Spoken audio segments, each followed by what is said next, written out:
네, 여러분 KM농법교육원을 운영하고 있는 원장 김동현입니다. 반갑습니다. 네, 오늘도 이렇게 바쁘신 농사일 하시랴 또 집안일 돌보시랴 하루 종일 힘드셨을 텐데요. 그럼에도 불구하고 이 작은 화면 앞에 이 강좌를 듣기 위해서 앉아 계시는 여러분들의 열정에 깊은 감사 말씀 드리겠습니다. 여러분들의 그 크신 열정만큼 제가 오늘 이 강의를 최선을 다해서 진행을 해서요. 여러분들께 중요한 정보 전달해 드릴 수 있도록 노력을 할게요. 여러분들께서도요, 이 강의를 놓치지 마시고요. 처음부터 차근차근 이렇게 들어주시면 더 감사하겠습니다. 강좌 중간에 접속하신 분들도요, 처음부터 다시 한번 들으심으로써 아마 이해가 더 잘 되시리라고 보고요. 여러분께서 이 농법을 적용하시든 또 안 하시든 간에 상관없이 농사에 필요한 정말 중요한 정보이기 때문에 꾸준하게 끝까지 경청해 주실 것을 좀 부탁 말씀드리도록 하겠습니다. 자, 오늘 강의의 주제가요. KM농법을 이해하면 연작장애를 해결할 수 있다라고 하는 굉장히 좀 거창한 주제죠. 네. 연작장애 없는 농사를 할 수 있다라고 하는 것은 아마 우리 모든 농업인들의 소망, 로망이 아닐까 싶습니다. 저는 이 연작장애 없는 농사가 충분히 가능하다라고 굳게 믿고 있는 사람이에요. 왜 그러냐면 저는 이 강의를 전국 팔도를 다니면서 이렇게 하거든요. 근데 강의를 끝나고 농가에 이렇게 가보면은 이 농법을 활용해서 정말 연작장애 없이 가치 있는 정말 좋은 농사를 짓고 계신 분들을 꽤 많이 만나요. 그래서 이것은 충분히 가능하다. 그리고 저도 몸소 그걸 또 체험을 하고 있기 때문에 이렇게 자신 있게 말씀드릴 수 있겠습니다. 자, 여러분, 연작장애가 없어지면 어떻게 될까요? 연작장애 때문에 들어갔던 소요됐던 비용들이 많이 절감이 되겠죠. 그 돈이 내 호주머니에 남을 거예요. 연작장애가 없어지면서 점차적으로 토양이 회복이 되고 또 더 고품질, 더 다수확 이렇게 될 수가 있겠죠. 그러면 우리의 소득이 올라갈 것입니다. 그래서 제가 이 강의를 하고 다니는 목적이 바로 그거예요. 우리가 돈이 되는 농사를 좀 해보자, 그겁니다. 자, 여러분들이 이 강의를 쭉 들어보시고요. 과연 연작장애 없는 농사가 실현될 수 있을 것인가? 그리고 지금보다 훨씬 더 수익이 배가 될 수 있을 것인가? 이런 부분에 좀 포커스를 맞춰놓고 강의를 들어보시면 더 강의가 재미있지 않을까 하는 생각이 좀 드네요. 자, 바로 강의에 들어가 보도록 하겠습니다. 우리가 연작장애 말은 많죠. 연작장애는 왜 일어납니까? 라고 제가 여러분께 질문을 드리면요. 뭐 서너 가지 이상의 답변들이 나오시는데 그 중에서 아무래도 제일 많이 나오는 답변이 염류집접 이런 단어, 이런 이야기가 제일 많이 나와요. 그러면 염류집접이라는 것은 무엇 때문에 시작이 되는 걸까요? 자, 그 시발점으로 한번 가보죠. 그 시발점에는 하등생물체가 가지는 특징이 있어요. 여기서 말하는 하등생물, 뭐 어떤 바이러스, 어떤 균, 어떤 충 이런 것들을 들 수 있을 텐데 이 하등생물들을 보면요. 사람처럼 다양한 음식을 먹질 못하더라라는 것이 특징이에요. 사람은 굉장히 발달되어 있는 고등동물이잖아요. 그래서 사람은 육식, 채식 다 하고 다양한 육식, 다양한 채식을 할 수 있습니다. 그것들을 다 소화할 수 있죠. 근데 사람에서 한 단계만 내려가도 어때요? 소나 말, 또는 사자, 호랑이 이렇게 나눠지잖아요. 채식, 육식 이런 식으로요. 소나 말은 채식주의자지만 다양한 풀을 먹을 수가 있어요. 또 호랑이나 뭐 사자 이런 애들은 육식주의자지만 다양한 고기를 먹을 수 있잖아요.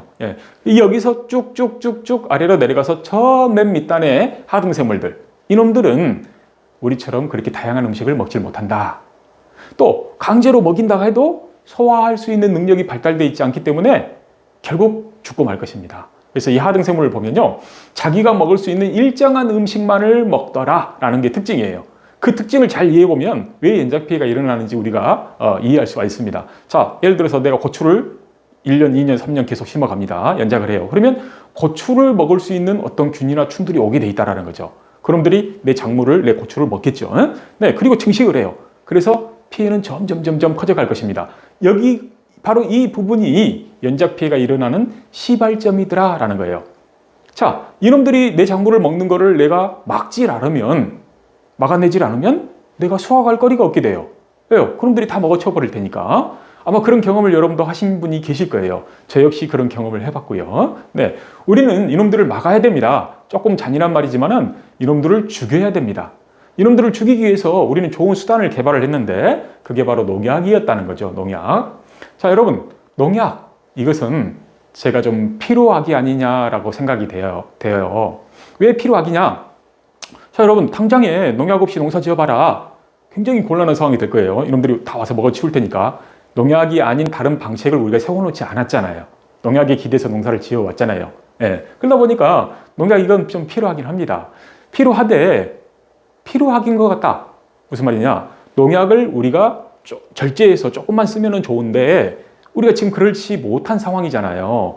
뭐 일주일에 한 번, 열흘에 한 번 지속적으로 농약을 치고 있죠. 자, 이렇게 지속적으로 농약을 치고 있는데 자, 이렇게 농약을 치다 보면은 큰 폐단이 따르더라는 거예요. 그 폐단이 뭐냐면요. 사실 농약이 가지는 어떤 독성으로 균이나 충을 죽이는 거잖아요. 그래서 그 농약이 가지는 독성은 우리가 키우는 식물에게, 우리가 키우는 작물에게도 굉장히 큰 스트레스를 주게 되어 있습니다. 그 독성이. 예. 이 스트레스, 뭐 농약을 뿌린다고 해서 작물이 뭐 바로 죽거나 그러진 않잖아요. 하지만 그런 스트레스를 받아요. 그 스트레스는 성장장애로 이어집니다. 무슨 말이냐면 똑같은 작물을 화분에 심어 놓고요. 하나는 주기적으로 농약을 주고 하나는 주기적으로 맹물만 주자. 누가 더 잘 자랄까요? 맹물만 준 녀석이 훨씬 더 잘 자랍니다. 피해는 좀 더 있겠죠. 하지만 훨씬 잘 자라요. 농약을 준 녀석은 피해는 좀 덜하지만 훨씬 자라지 않습니다. 이거를 우리가 금방 한 달이면 실험할 수가 있는데 이런 실험을 통해서 우리는 금방 알 수가 있어요. 아, 농약의 독성은 식물에게 상당한 스트레스를, 성장장애를 가져오게 하는구나 라는 걸 알 수 있어요. 그러면 여러분, 성장장애가 온 작물이 뭐 다수학, 고품질 이렇게 될 수 있을까요? 그건 아니라는 거죠. 그래서 농약을 지속적으로 침으로써 작물도 잘 크질 못하고 다수학 고품질하고 좀 거리가 멀어지고 이렇게 되는 거예요. 그럼 우리는 이제 생각을 해요. 예전만 못하네. 왜 이러지? 농약을 자꾸 쳤더니 피해는 좀 덜한 것 같은데 수확량도 품질도 좀 떨어지는 것 같아요. 뭔가가 좀 빈 것 같아. 그제서야 우리는 내가 고추를 5년, 6년 계속 심었더니 이놈의 고추들이 토양에서 양분을 쫙 빨아먹고 양분이 고갈이 되는 모양이다.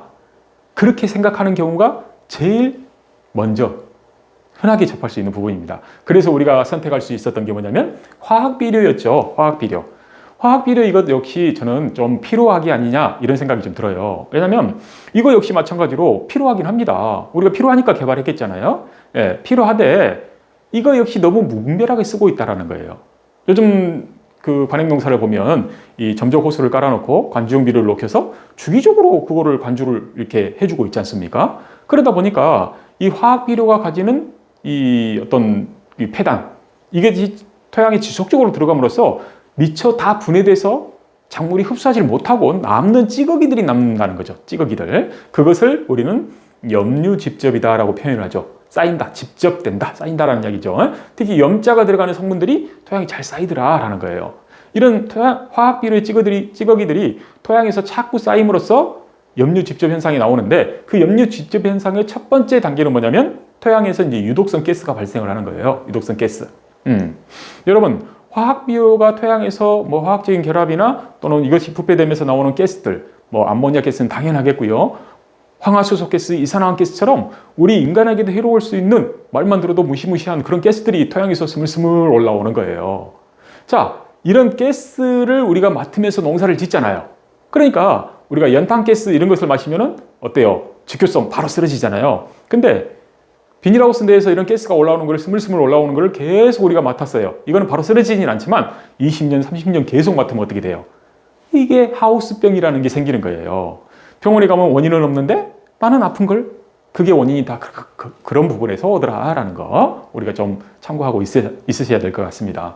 자, 이런 유독성 가스가 발생되는 토양에다가 우리는 별 의식 없이 여린 작물을 심어요. 예, 그 육묘에 뿌리는 시로이 같이 여린 그런 뿌리잖아요. 그런 뿌리가 이런 가스가 올라오는 토양에 심어지면은요 제대로 활착을 할 수 있겠느냐는 거죠. 작물이 좀 크긴 큽니다. 그러나 뿌리는 취약해요. 그러니까 만병의 근원은 바로 거기서부터 시작이 되는 것이다 라고 봐도 과언은 아닌 것입니다. 예. 그런 가스들 큰 문제죠. 자, 이런 유독성 가스는 1차적인 문제예요. 이게 더 심해지면 어떻게 되느냐? 염류가 자꾸 쌓이잖아요. 그러면 삼투압이 불안정해지는 그런 상황에 이르게 됩니다. 여러분, 삼투압 아시죠? 우리 작물의 뿌리가 토양에서 수분과 양분을 흡수하는 첫 번째 기본이 되는 단계가 바로 이 삼투압 현상입니다.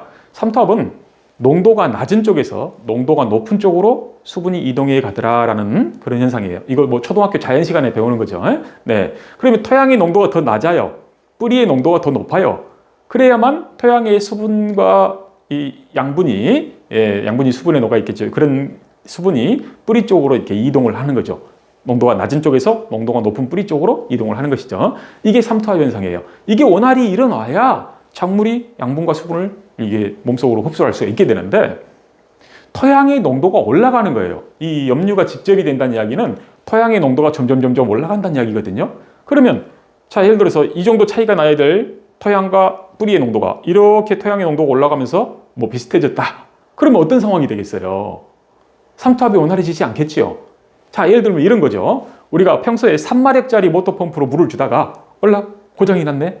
창고에 있는 1마력짜리로 우선 붙여서 땜빵을 해서 써야 되겠다. 그렇게 해서 1마력으로 물을 줘봅니다. 물줄기가 어떨까요?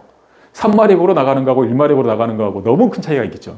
그런 것처럼 이 삼투압이 원활해지지 않는다라는 거죠. 그럼 어떻게 되겠어요? 내가 제 아무리 좋은 어떤 약, 영양제 이런 걸 준들 흡수가 원활히 되질 않는데 백약이 무효한 그런 상황에 이르게 됩니다. 그렇게 되면 수확량이 급감하고 품질이 형편없이 저하돼요. 그제서야 우리는 깨닫는 거예요. 왜 이러지 고민하다가 이제서야 깨닫는 거예요. 내가 그동안 토양에 인위적인 성분들, 특히 화학적인 성분들 이런 것들을 너무 많이 넣어줬구나. 그래서 내 땅이 굉장히 못쓰게 황폐화되었구나. 그런 것을 그제서야 깨닫는 거예요.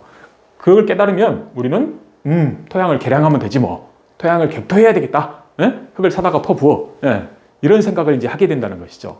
하지만 여러분, 이것도 뭐 공짜로 하는 거 아니잖아요. 여기에도 굉장히 많은 비용이 소요가 돼요. 그리고 이런 것들이 토양이 영구적으로 좋아지느냐? 그런다고 하겠죠. 하지만 영구적으로 좋아지는 것도 아니에요. 왜?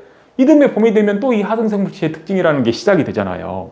그리고 우리는 농약을 쓰지 않을 수가 없고 또 화학비를 써야 되고, 그러면 또 삼투압이 불안정해지고, 또 이런 악순환의 반복이지. 어찌 보면 이런 악순환의 반복을 매 작기마다 우리가 반복을 하고 있는 거예요. 돌고 있는 거예요. 마치 좀 죄송한 표현이지만 다람쥐가 쳇바퀴를 도는 것처럼요.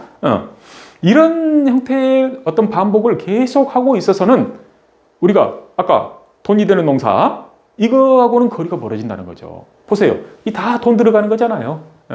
여기 돈이 다 들어가고 나면 결국 내가 농사를 한 작기 지어서 뭐 좀 속된 표현으로 차포를 떼고 나서 내가 남는 게 별로 없구나라는 걸 항상 우리는 느끼고 있어요. 그러니까 우리가 농사를 지어도 한 작기를 결산을 해보면 웃을 수가 없는 거죠. 이 돈이 안 남으니까 웃을 수가 없는 거죠. 그러니까 웃지 못하는 농사, 웃고 살지 못하는 농사를 우리가 계속 이렇게 하고 있는 거예요. 그러면 어떻게 해야 될까요, 여러분? 돈이 되는 농사를 조금 해보려고 노력을 하신다면 이 과정을 계속 반복해서는 답이 없어요. 여기서 조금 벗어날 수 있는 어떤 특단의 대책이 필요합니다. 여러분, 이 틀을 우리가 완전히 뒤엎자, 갈아엎자, 그건 아니에요. 그거 아닌데 이 틀에서 약간만 벗어나도 농사는 굉장히 달라집니다. 그래서 이 틀에서 약간 벗어날 수 있는 어떤 특단의 대책이 우리한테 필요할 것 같고요. 우리가 그 특단의 대책을 알았을 때는 과감하게 실천할 수 있는 실천력도 필요한 것입니다. 대책 알았는데 말이야, 나 지금 바쁘니까 내년에 할게, 내후년에 할게, 이렇게 마음을 먹는다고 하면 나는 이거 계속 반복해야 돼요. 돈이 되는 농사하고는 거리 멀어지는 거고요. 그러니까 특단의 대책과 과감한 실천이란 거 여러분들이 좀 염두에 두시면서 다음 부분을 보도록 하죠.